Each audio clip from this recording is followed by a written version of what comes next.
Catch It Next, brought to us by Smart, the official tournament telco partner of the MPL. Free to game great with Smart, free games for all. Here we go, Midnight. This is game number 2. Again, ako, honestly, nabitin ako sa damage ng NXP. Meron na si H2O, pero I think para sa kanila, kailangan pa nila ng extra kasi tumatagal yung laban eh. Yeah, kinulang talaga sila pagdating sa damage. If nakita niyo yung score kanina, even H2O was sitting at a 5.2 score rating, which doesn't really amount to much with a Claude. So, ang problema kasi ni next play kanina is that yung main jungle nila was countered by a single item. Actually, 2 cores on their side were countered by a single item. Isang Wind of Nature lang shutdown kagad yung Benedetta tsaka yung Claude. James was doing majority of the damage on their side. Again, the idea is good. You go for the team fights, pero you pick the proper heroes for it, and medyo payat din talaga yung Angela kanina. Sobrang tama ka, Midnight. Ngayon, ang tanong, pipiliin pa kaya nila yung Angela or pipiliin sila ng ibang damage output dito? Remember na binaban ngayon ng Omega itong main hero na to, itong Eve na to. We have same bans for Omega just like game number 1. Meanwhile, 1-1 naman ang nawala dito para sa kanila. Magbe-Benedetta kaya ulit ang NXP sa kanilang first pick? I think so. Next play opted to go to for the 1-1 ban instead of Sylvana. So, ino-open nila yung option na yun for Omega Esports. But there's still a lot of tank options for Heath, no? Hindi pa naman nauubusan ng heroes ng Omega. So, I think that's the proper play. It is actually the smart choice for next play here. And the better one is to go still with the Benedetta. Either that or go for Pakito. Comfort hero ni Yawi yan. As in, outside MPL, yung mga tournament leagues natin dyan, Yawi showed his excellence on the hero. And ngayon, nakita na ng NXP na okay, eto na yung adjustment natin. Wag muna natin ipakita itong ating jungler. Meanwhile, kuha muna tayo ng isang hero na baka pwedeng tank or pwedeng ang side lane. Flex, no? And flex, napakagandang flex nito for NXP. Meanwhile, Omega sticking to the same plan. Esmeralda once again. I like it. And ano to? Sylvana and Esmeralda. Bakit ka I like it dito, Midnight? It's a good hero against Pakito. It's a good hero against the possible Benedetta of next play. Even though si Pakito, kapag fighter ka, you're one of the few heroes that can actually fight inside the ultimate of Sylvana. But the thing is, if this is a tank next play, if this is a tank Pakito for next play, it limits the roaming potential of the hero. Because the nature of the Sylvana is that it sits inside the bush. Yeah. And kung ikaw yung Pakito, nakakairita na hindi ka makapunta sa mga bushes kasi may threat na may baka makasalubong ang Sylvana. At hindi ka rin makapag-dash in, dash out. Yes. Dahil nga, natutulak ka eh. Oh, tutusa ka. May Imperial Justice ka pa pag tumakbo ka, diba? Di ka naman makakawala doon. Definitely, Midnight. So ngayon, sabi ng next play, sige, wala kami pakialam kahit ma-hold kami ng Sylvana. Meron kaming Benedetta and ninakaw nila yung Ling na pwedeng possible pick ng Omega dito. Midnight, for me, this is kind of greedy. Yes. Para dito sa next play. Bakit nga ba? You showed the Link too early, and there's still a lot of potential counters that can come out from Omega Esports. I think this is an easy Claude game, to be honest, for Omega Esports. They can play it side lane, pwede ring jungle. Kaya ako nasabing Claude is kapag tinignan mo yung dalawang heroes sa next play dito, no, they don't really invade that well against Sylvana. Parang malulugi pa sila sa Sylvana actually. Pwede pa silang ma-outplay ng Sylvana dito. So yes, pero I think nang sa Psycho ang next play dito. Sabi nila dito, o sige, kami naman ang magliling. Kahit na for us, medyo greedy nga. Pero we have ourselves a Natalia for the 3rd pick ng Omega. First time ata natin to nakita sa MPL. Yes. Actually, hindi nga pinapansin yan. Nawala to actually sa meta natin. Hindi na nga binaban. Actually, I thought that most of the PH teams would ban out Natalia. And now it's on the hands of Omega Esports. There are 3 players that I think highly of when I'm seeing Natalia. Greed is number 1. Haze is number 2. So napunta kay Haze. Next time ko na sabihin yung number 3. I think this is a signature pick then for the side of Omega. I remember nung season 5, nung umabot tayo ng 60-minute game with Omega against Onyx, ito yung kanilang main pick. The Natalia. And I think, is it great against the Ling? Oh yes. It's good against Paquito, good against Benedetta, good against the Ling. Because these three heroes rely on using their skills. Oh. Hindi sila tulad ng Alice na, sige, bahala ka dyan, pag nagpakita ka, ultihan kita. Hindi sila tulad ng Roger na kapag hinampas mo yung Roger, di mo napatay, papatayin ka. Etong tatlong heroes na to, kapag hindi mo sila napatay, tatakbuhan ka lang nila, hindi ka papalagan yan.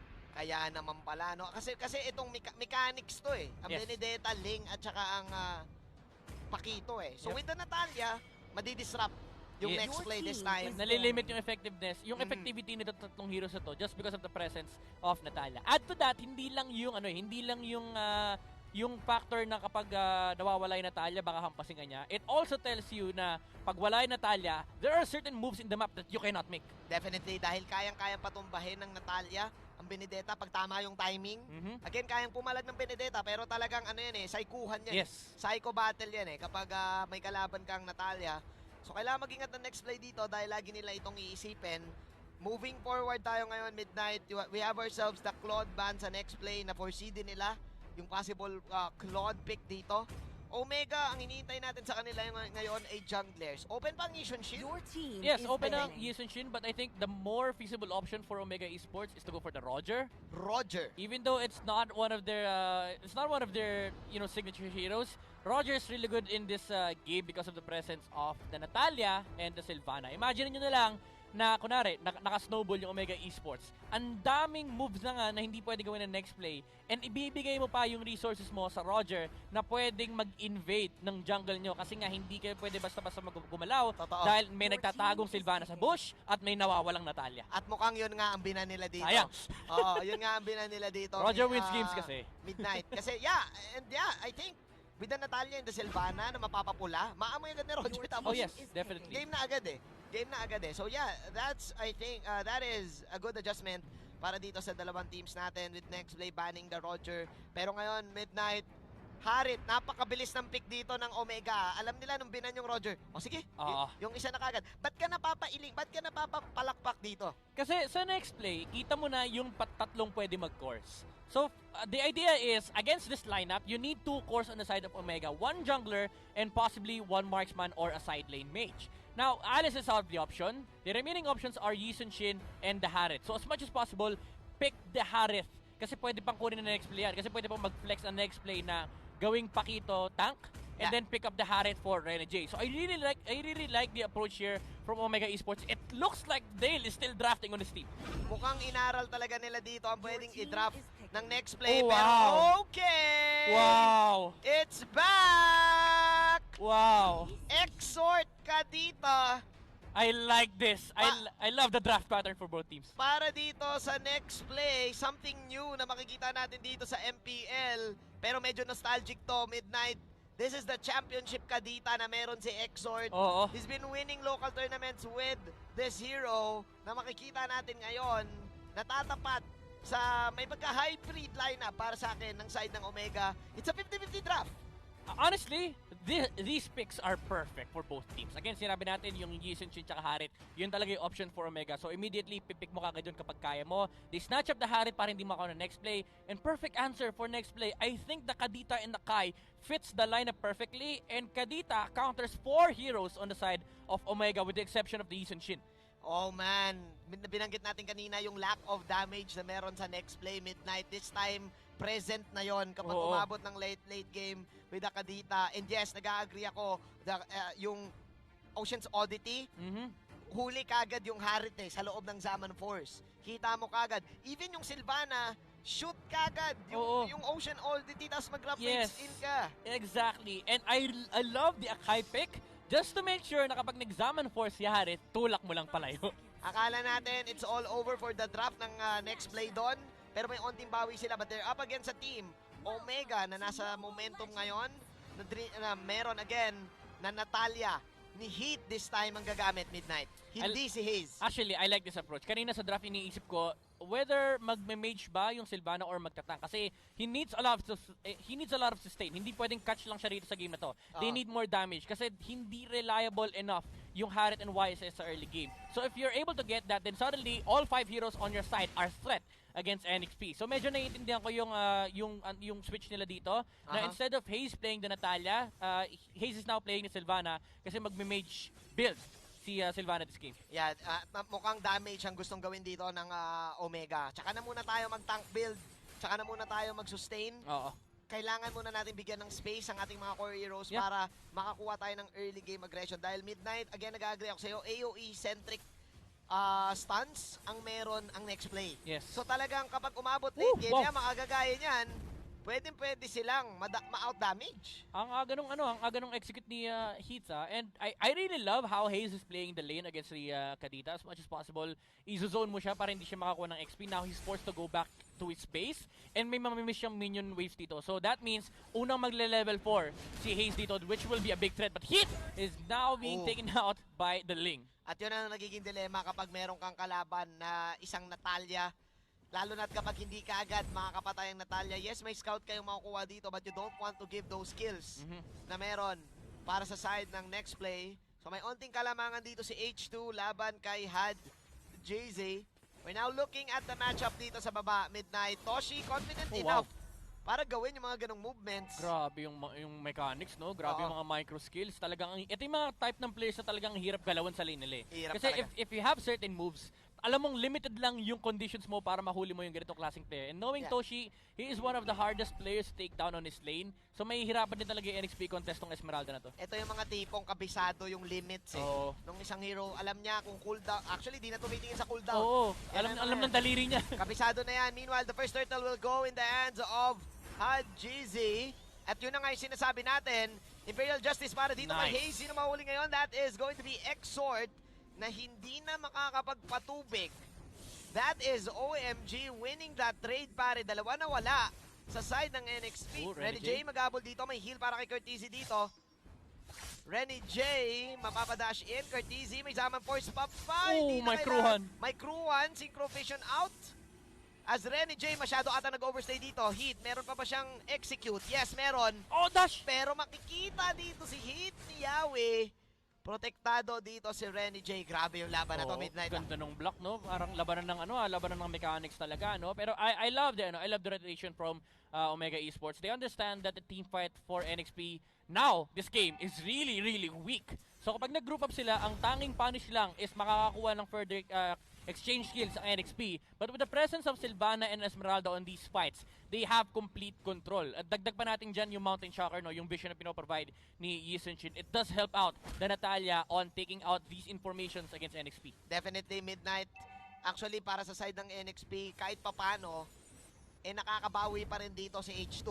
Kasi looking at H2, he's having this great link game right now. Makakuha siya ng third plating dito, ang taas nun. Tapos nakakuha pa siya ng 2 libreng kills na walang kahit anong contest. So with this, nako. Grabe si James, ha? Nagpapakita, meron ding pakito skills. Pumapalag pa rin, kabisado pa rin kung may shield. Dito, ang Esmeralda. My Ito God. na nga yung sinasabi natin Grab Wave. Zaman Force para dito sa side ng OMG. Mabuhay kaya dito si AJZ. Mukhang hindi na. As Renny J will go for the dash in. Renny J ang mawawala pa rin ngayon. Dalawa mawawala sa OMG. Magandang trade para sa side ng NXP. Wala pa si James doon. But man, nakita mo yung damage. Exort putting in the rough waves damage. Pero may onting pagbawi pa rin ng OMG. So still, both of the teams overextending. Talagang hindi pumapayag na hindi ma-even yung trade. Pero pabor yun for NXP again. As you've said, ganda ng pasok ni Extort, no, with the Katita. Now, has purchased the Clock of Destiny. So, the sustain is there and the damage will be there after 4 minutes. Curtizy, Zaman Force may top lane, may crew-han lang. Alam mo, Midnight, dito ata papasok yung yung kailangan nilang respetuhin yung Ocean's Oddity. Yes. Masiset-upan talaga sila ng masiset-upan Yep. Again, this is a Harit, easy target. Yung lalo-lalo na yung Sylvana. Kasi Sylvana mismo yung gagawa ng target Alam mo parang, sige, talunan mo ako. Ganun yung Sylvana dyan Yeah. So, man, ito AOE damage output ang dami sa NXP. Meron silang Hurricane Dance. Meron silang Tempest of Blades. Nangiging delikado ngayon yung OMG. Bakit? Una, hindi na naging effective yung Natalia play nila.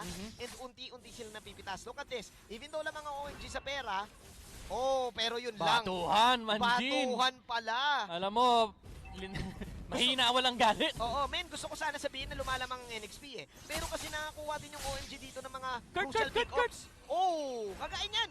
Grabe, ayaw magpapigil ng Omega Esports, Manjin. Sabi ng Omega dito, aba kaya nyo kami 5-on-5, idadaan namin sa mga 2-on-2. Oo, idadaan mga namin sa mga 1-on-1. Sabi nila dito, alam mo, sige, suntukin mo ako sa kaliwa, suntukin din kanan mo. Tapos may bonus pa na sinampal. Oo, so ngayon Midnight, yes, ang ganda na nagiging game ni H2. Pero yung space yung macro playstyle nandito sa OMG, oo. Oh, yeah, tulad yan, na-force out yung ultimate. And alam mo, Manjin, ang question ko talaga ever since nag-start tong game na to, saan nakukuha ni Hajizi yung farm? Nung early game, nakakuha ng 2 kills si H2O, level 7 siya, level 6 si Hajizi. After a minute, ngayon, tignan mo yung advantage nga. Level 9 sila parehas. Pero there was a time na level 8 lang si H2O, level 9 si Hajizi. Alam mo yung parang magtataka ka, may extra minion bang pinafarm si Hajizi? Lagi no? Lagi. Well, hindi siya tatawagin KDA machine Kasi kayong KDA, alam ko may onting ano din doon may onting pera at gold na pwede ka Uy, ganda ng huli kay Kurt. Pero sa wakas, nakuha yung NXP dito na magandang huli. It's all about the pick-offs right now, Midnight. Para sa game na to. Wala pa tayo masyado nakikitang explosive team fight. Pero yung talking about kanina na itong NXP, yes, nakakuha sila ng lamang. Pero bakit nga ba nanenegate? Dahil lang ba dito sa Natalia pick na to? Yes, this is the information given by Omega Esports. Of course, syempre, pag gumawa ng galaw yung NXP, there's a certain valuable information that they already see. Tapos papatungan mo pa kung ano man yung nakikita ni Hit. So, Omega Esports, they can always calculate another play. Kapag gumawa ng movement si NXP, laging may katapat yan. And knowing them, they have this methodical approach. Kapag nakakakuha si NXP ng kill, there's always a trade. Now, nakakuha sila ng kill dito kay Hayes. They're eyeing already at the third, pero napakaganda ng pwesto ng NXP. Ready sila. Tignan natin kung crucial ba yun. Pasok si Exort dito. Ocean's Oddity. Hajizi with the Blood Flood. Zaman Force para dito kay Curtizi. Exort! Mapipilitan siya dito mag-grab waves out. Yung Stone Roamer ay nasa side ng OMG dito kaya hindi kagad makapasok ng NXT. Ngayon si James ang tinahabol. James, napagamit dito. Wala pa siyang substance. Habang si Toshi magsi-second skill lang. And there you go. Kagaya ng sinabi mo, Midnight, every time na makapita sa NXP, hindi papayag ang OMG na hindi maka-trade. They know kung kaya nila pumasok. God, Curtizi. Curtizi with the Zaman Force in. Sabay kuha na purple. Nasa purple sila agad, Midnight. Grabe. Hindi nga sila nag-turtle. Ito yung sinasabi natin sa OMG, no? Again, methodical, objectives first. Sabi nila, guys, pwede tayo mag-turtle. Pero bakit tayo mag-turtle kung pwede natin kunin yung resources ng NXP? And dito may explain kung saan kinukuha ni Hajizi yung farm niya, no? This is the disparity effect. It causes a huge gold lead with you kasi pina-farm mo yung resource ng kalaban. At dahil doon, Hajizi with the BOD at meron pang instant turtle. Napakayaman ngayon ng side ng OMG. Look at that.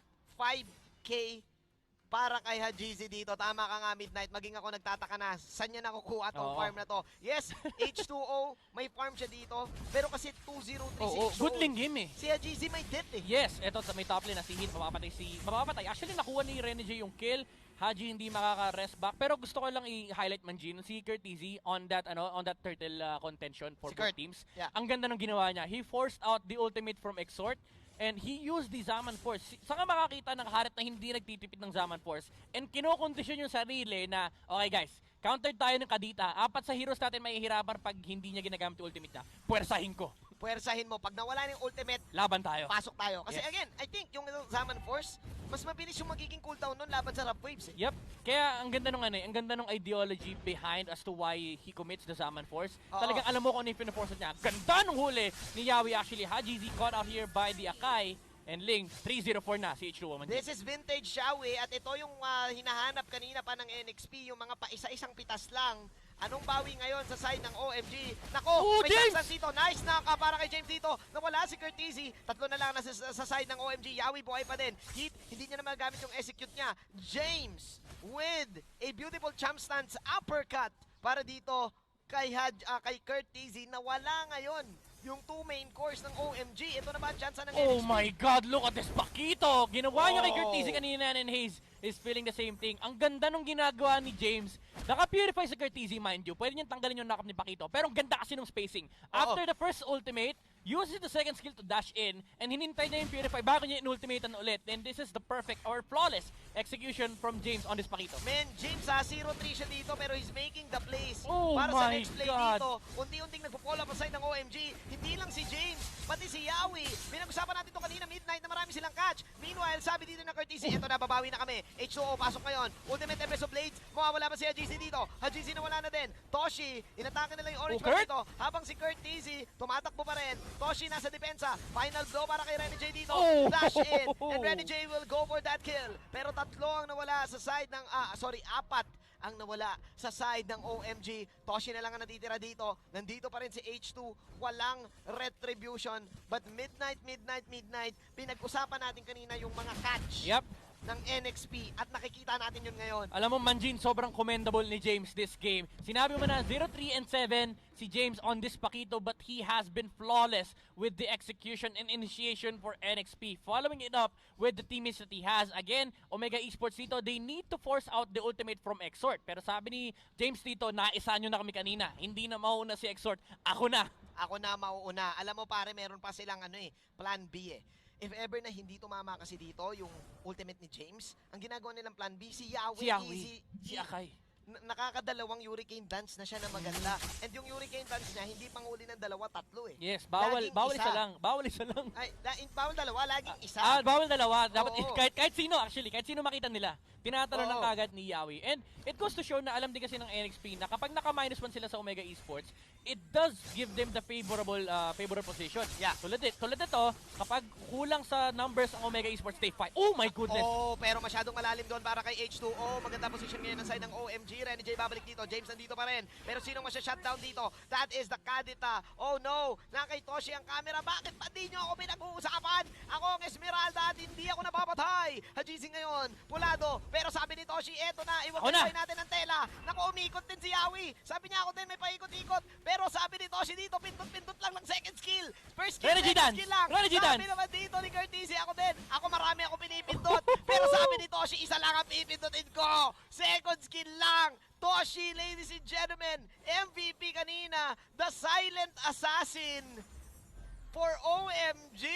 Inubos yung 4. Oo, grabe. Sabi ni Toshi, alam nyo, kung kayo live sumasayaw, ako kay Esmeralda ako sasayaw. Sasayawan ko yung 4. Toshi, again, these kinds of players, alam nila yung limit ng heroes. And nakita niya kanina, sabi niya, Akay lang pala, tsaka Akay lang pala, tsaka Pakito. Wala kayong gagawin sa akin. Grabe, tsaka binibit niya yung Rough Waves. Yung Ocean's Oddity, hindi mo kagad magamit. Mapapaangat Oo, yung Esmeralda kasi mabilis dahil doon sa Frost Moon Shield eh. Yes. Well, actually, hindi lang second skill yung pinipindot, pati first skill. Pati first Pero, skill. ang maganda kasi doon is, yun lang yung kailangan niyang gawin. Yun basic lang. Kaya favorite ka ni Esmeralda eh. Sayaw-sayaw lang eh, no? Oo, sayaw-sayaw ka lang eh.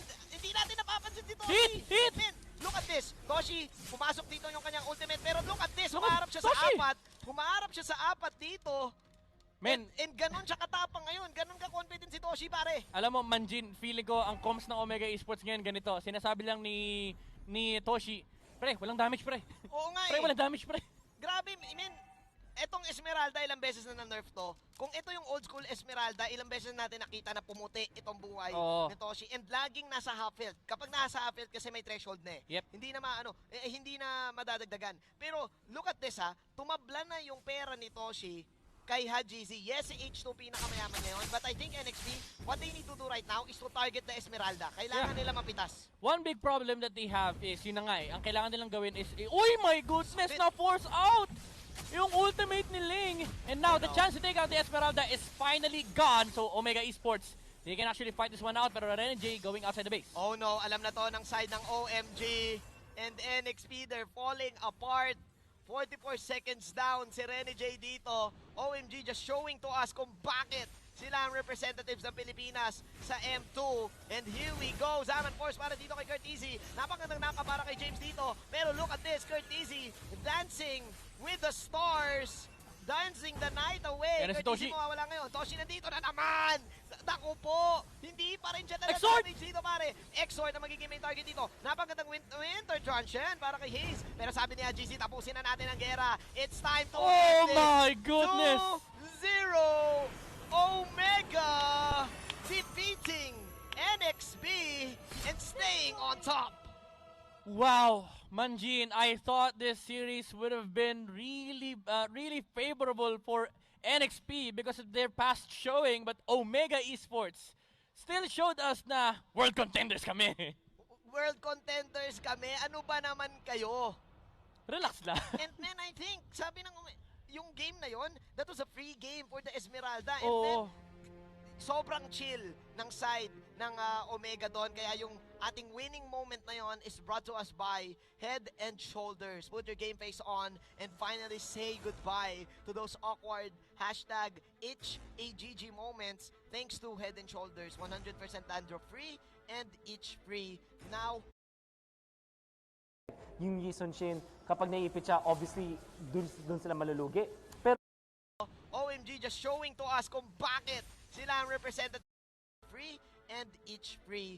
Now, mas mabango pa. Midnight, free Esmeralda game once again for OMG. Alam mo, ang story kasi nitong series na to, if Omega Esports have their technical ng Omega. These game highlights are brought to you by Smart, the official tournament telco partner of the MPL. Free to game great with Smart, free games for all. Makikita natin na kung usapang objectives ay lalamang ang Omega dahil sineset up muna nila yung sarili nila sa mas magandang chance na makakuha ng turtles and turrets. Makikita natin yung punishment ng Omega din ay mas maganda. I wanna say though, makikita natin yung NXP eventually na mas lumamang sa mga team fights. Lalo na pag na-combo nila yung Akai, yung Kadita, yung pagpitas din nila, maganda rin kasi biglang Jay mag-abol dito, may heal para kay Curtizy dito. Renny J, mapapadash in. Curtizy, may zaman force pa. May Kruhan. May Kruhan, Synchro Vision out. As Renny J, masyado ata nag-overstay dito. Hit, meron pa ba siyang execute? Yes, meron. Oh, dash! Pero makikita dito si Hit ni Yawi.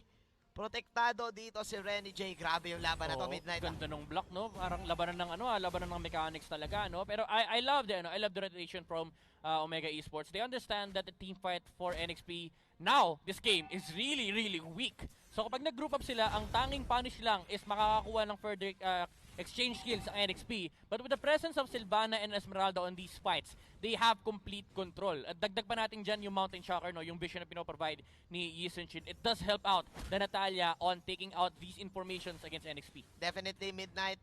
Actually, para sa side ng NXP, kahit papano, nakakabawi pa rin dito si H2. Kasi looking at H2, he's having this great link game right now. Makakuha siya ng third plating dito, ang taas nun. Tapos nakakuha pa siya ng 2 libreng kills na walang kahit anong contest. So with this, nako! Grabe si James, ha? Oo. Nagpapakita, meron ding pakito skills. Pumapalag pa rin, kabisado pa rin kung may shields. Dito, ang Esmeralda. Oh my God! Eto na nga, sinasabi natin grab wave. Zaman force para dito sa side ng OMG. Mabuhay kaya dito si AJZ. Mukhang hindi na. As Renny J will go for the dash in. Renny J ang mawawala pa rin ngayon. Dalawa mawawala sa OMG. Magandang trade para sa side ng NXP. Wala pa si James doon. But man, nakita mo yung damage. Exort putting in the rough waves damage. Pero may onting pagbawi pa rin ng OMG. So still, both of the teams overextending.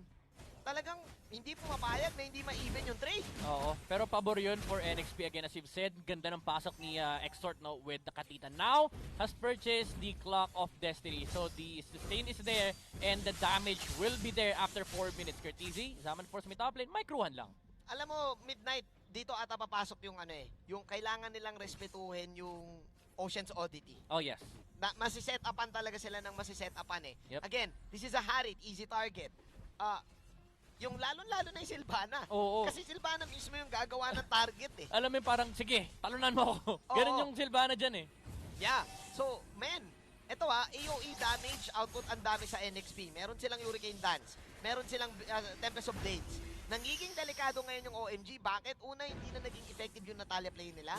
And unti-unti sila napipitas. Look at this. Even though lamang ang OMG sa pera, pero yun lang. Batuhan, Manjin. Batuhan pala. Alam mo, Mahina, walang galit. Oo, men, gusto ko sana sabihin na lumalamang ang NXP eh. Pero kasi nakakuha din yung OMG dito ng mga Kurt, crucial pick-ups. Oh, kagain yan.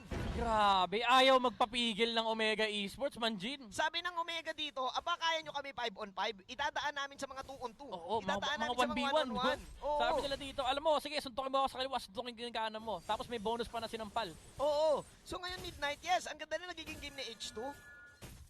Pero yung space yung macro play style nandito Hindered sa OMG, oo. Oh, yeah, tulad yan, na-force out yung ultimate. Ano, alam mo, Manjin, ang question ko talaga ever since nag-start tong game na to, saan nakukuha ni Hajizi yung farm? Nung early game, nakakuha ng 2 kills si H2O, level 7 siya, level 6 si Hajizi.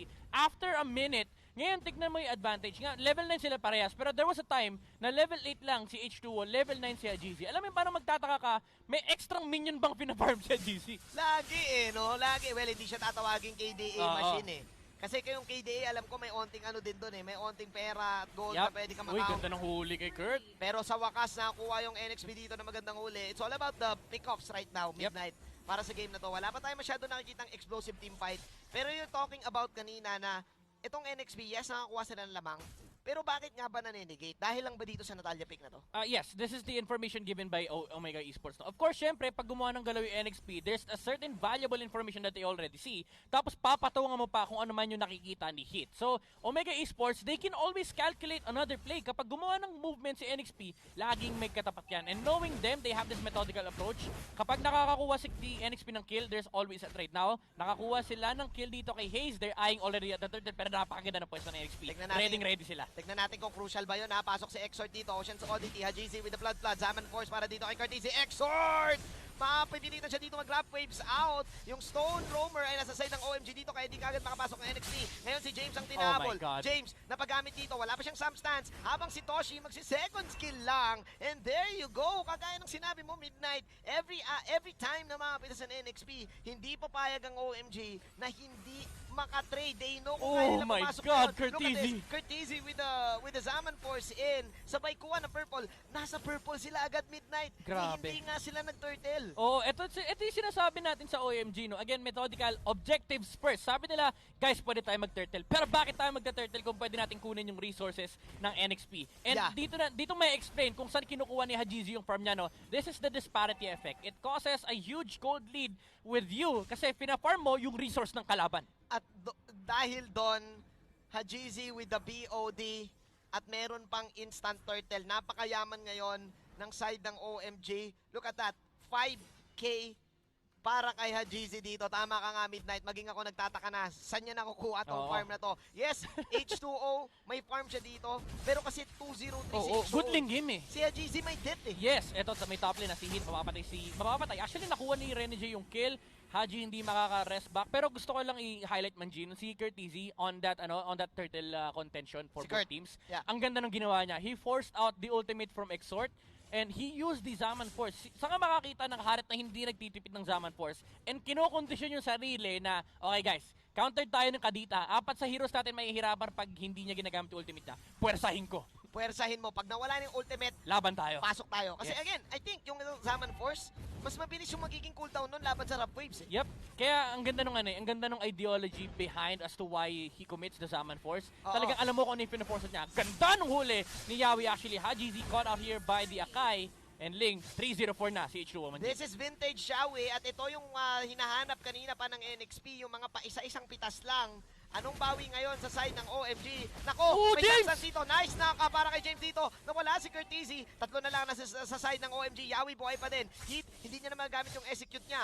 James with a beautiful champ stance uppercut para dito kay Curtizi na wala ngayon yung 2 main cores ng OMG. Ito naman, chance ng NXP. Oh my God, look at this Pakito! Ginawa niya kay Curtizi kanina and Hayes is feeling the same thing. Ang ganda nung ginagawa ni James.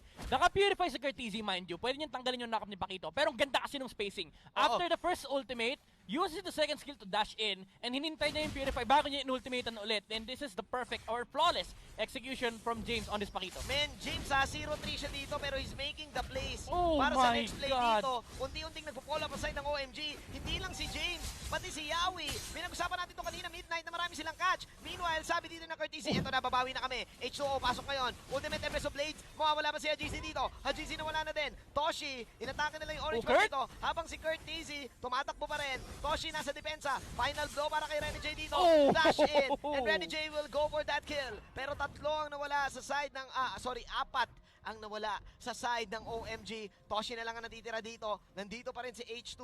Walang retribution. But midnight, pinag-usapan natin kanina yung mga catch ng NXP at nakikita natin yun ngayon. Alam mo, Manjin, sobrang commendable ni James this game. Sinabi mo na 0-3-7 si James on this Pakito, but he has been flawless with the execution and initiation for NXP. Following it up with the teammates that he has. Again, Omega Esports dito, they need to force out the ultimate from Exort. Pero sabi ni James dito, naisa nyo na kami kanina. Hindi na mauna si Exort. Ako na. Ako na mauuna. Alam mo pare, meron pa silang plan B If ever na hindi tumama kasi dito yung ultimate ni James, ang ginagawa nilang plan B, si Yawi, si Akai. Nakakadalawang hurricane dance na siya na maganda. And yung hurricane dance niya, hindi panguli ng dalawa, tatlo Yes, bawal isa lang. Bawal isa lang. Ay, bawal dalawa, laging isa. Bawal dalawa. Dapat kahit sino actually, kahit sino makita nila, tinatalo ng kagad ni Yawi. And it goes to show na alam din kasi ng NXP na kapag naka--1 sila sa Omega Esports, it does give them the favorable position. Yeah. Tulad ito, kapag kulang sa numbers ang Omega Esports, they fight. Oh my goodness!